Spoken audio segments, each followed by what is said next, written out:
Lebih dari 200 warga Israel menyerbu kompleks Masjid Al-Aqsa di Yerusalem Timur pada Kamis 3 Juni 2021 waktu setempat. Warga Israel menyerbu kompleks masjid setiap hari kecuali akhir pekan. Departemen Wakaf Islam di Yerusalem dalam pernyataannya mengungkapkan, 215 warga Israel yang dijaga oleh polisi menyerbu Haram Al-Sharif dari gerbang Al-Makarib atau Maroko, barat daya masjid. Mereka lalu meninggalkan daerah itu setelah beberapa saat berkeliaran di sekitar halaman masjid. Dilansir dari Anadolu Agency, polisi Israel mulai mengizinkan serangan orang atau serangan oleh warga pada tahun 2003. Padahal kecaman berulang kali disampaikan oleh Departemen Wakaf Islam di Yerusalem. Masjid Al-Aqsa merupakan situs tersuci ketiga di dunia bagi umat Islam. Sementara orang-orang Yahudi menyebut daerah itu sebagai Gunung Kuil dan mengklaim bahwa situs itu merupakan dua kuil Yahudi di zaman kuno. Israel menduduki Yerusalem Timur, tempat Masjid Al-Aqsa berada. Selama Perang Arab-Israel 1967, mereka mencaplok seluruh kota pada tahun 1980. Meski langkah yang mereka tempuh tidak pernah diakui oleh masyarakat internasional.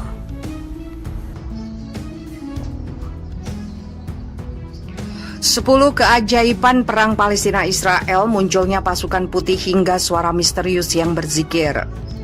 Banyak kisah di luar nalar terjadi selama perlawanan rakyat Palestina atau Zionis Israel yang merampas tanah mereka dan membunuh warga sipil tidak berdosa. Kisah-kisah tersebut beredar luas di masyarakat dan tertanam di hati setiap warga Palestina.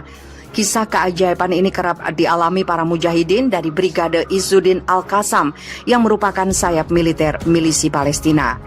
Milisi Palestina merupakan gerakan perlawanan Islam yang berjuang di garis depan di jalur Gaza, membela dan mempertahankan kemerdekaan Palestina dan pendudukan Zionis Israel. Dalam perjuangannya, para mujahidin atau Izzuddin Al-Qassam kerap menemukan berbagai keganjilan yang mereka sebut sebagai pertolongan Allah yang hadir tanpa mereka sadari. Berikut ini 10 kisah keganjilan dan keajaiban di Palestina seperti dikutip serambi.news.com dari berbagai sumber, termasuk dilansir situs simomot.wordpress.com dari kisahhikmah.com. 1. Pasukan berseragam putih di Gaza. Tentara-tentara Zionis Israel memang takut berhadapan dengan mujahidin milisi Palestina Izzuddin Al-Qassam, tetapi ketakutan mereka tidak sedahsyat ini. Mereka tahu pasukan Izzuddin Al-Qassam bisa menyusup dari balik terowongan dan menyerang secara tiba-tiba, tetapi yang mereka hadapi kali ini tidak seperti biasanya. Secepat kilat mereka hadir, lalu secepat kilat mereka menghilang. Dan bukannya menyamar dengan pakaian loreng atau gelap, pasukan ini justru memakai pakaian putih menyilaukan. Mudah dilihat dan bahkan sangat mencolok di tengah peperangan. Siapakah mereka? Tentara-tentara Zionis Israel memang takut berhadapan dengan mujahidin milisi Palestina, Izzuddin Al-Qassam. Tetapi ketakutan mereka tidak sedahsyat ini. Sekuat apapun pasukan Izzuddin Al-Qassam, jika mereka tertembak, mereka akan terluka, berdarah, roboh, dan gugur sebagai syuhada. Tetapi pasukan berjubah putih ini mereka seakan tidak bisa dibunuh. Peluru-peluru yang ditembakkan kepada mereka seperti mengenai udara kosong saja. Apakah mereka hanya hologram sehingga tidak bisa dilukai dan dibunuh? Tapi jika hologram, mengapa mereka juga bisa menyerang? Tentara-tentara Zionis Israel memang takut berhadapan dengan mujahidin milisi Palestina, Izzuddin Al-Qassam. Tetapi ketakutan mereka tidak sedahsyat ini. Maka setengah berbisik mereka mulai mengucapkan satu kalimat, "Inikah malaikat?" Dan ketakutan itu pun semakin dahsyat. Sebab jika benar itu malaikat, tidak mungkin Zionis bisa mengalahkan mereka. Sebab jika benar itu malaikat, tidak mungkin mereka mampu memenangkan peperangan. Tidak sedikit pasukan Zionis yang bertemu mereka pada perang Furqan akhir 2008 lalu. Mereka mengatakan bahwa pasukan yang dihadapinya berpakaian putih-putih. Semula mereka menduga itu adalah pasukan Izzuddin Al-Qassam, tetapi mereka harus percaya, pasukan Izzuddin Al-Qassam memakai pakaian hitam dan kemampuannya tidak sehebat itu. Keberadaan pasukan lain berseragam putih di Gaza pernah muncul pada Januari 2009. Pasukan ini sangat membantu para pejuang Palestina dalam menghadapi tentara Zionis. Bahkan pasukan Israel pun mengakui adanya pasukan berseragam putih itu.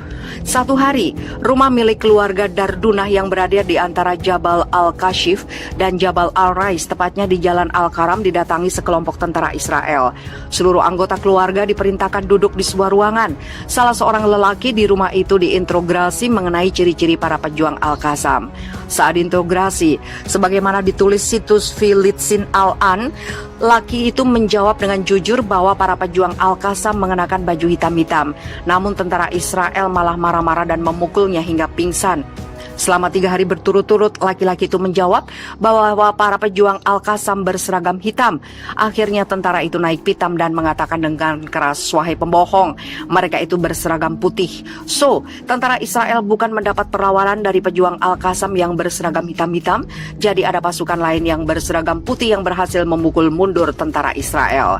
Kisah serupa juga disampaikan penduduk Palestina melalui situs milik Brigade Izzuddin Al-Qassam, Multaka Al-Qassami. Awalnya sebuah ambulan dihentikan sekelompok pasukan Israel. Si supir lantas ditanya apakah dia berasal dari kelompok milisi Palestina atau Fatah. Supir malang itu menjawab, "Saya bukan kelompok mana-mana, saya cuma supir ambulan." Tetapi tentara Israel itu tidak percaya. Pasukan berpakaian putih-putih di belakangmu tadi siapa, dari kelompok mana? Tentu saja si supir pun bingung karena dia tidak melihat seorang pun di belakangnya. "Saya tidak tahu," jawabnya. Cerita mengenai pasukan tidak dikenal juga datang dari seorang penduduk rumah susun wilayah Tal Islam yang hendak mengungsi bersama keluarganya untuk menyelamatkan diri dari serangan Israel. Di tangga rumah, dia melihat beberapa pejuang menangis. "Kenapa kalian menangis?" tanyanya. "Kami menangis bukan karena khawatir keadaan diri kami atau takut kepada musuh. Kami menangis karena bukan kami yang bertempur. Di sana ada kelompok lain yang sedang bertempur memporak-porandakan musuh tentara Israel dan kami tidak tahu dari mana mereka datang," jawabnya. 2. Terdengar suara misterius bahkan tanpa sumber. Ada lagi kisah karomah mujahidin, bahkan hal ini pernah disebutkan Khotib Masjid Izzuddin Al-Qassam di wilayah Nashirat, Gaza, serta pernah ditayangkan TV channel Al-Quds, serta ditulis oleh Dr. Abdurrahman Al-Jamal dalam situs Al-Qassam dengan judul Ayat Ar-Rahman fi Jihad Al-Furqan, ayat-ayat Allah dalam Jihad Al-Furqan.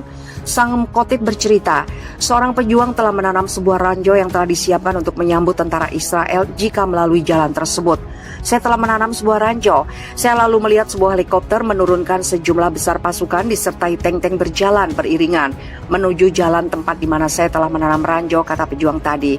Akhirnya, sang pejuang memutuskan kembali ke markas karena mengira ranjau tidak akan bekerja optimal. Maklum jumlah musuh sangat banyak.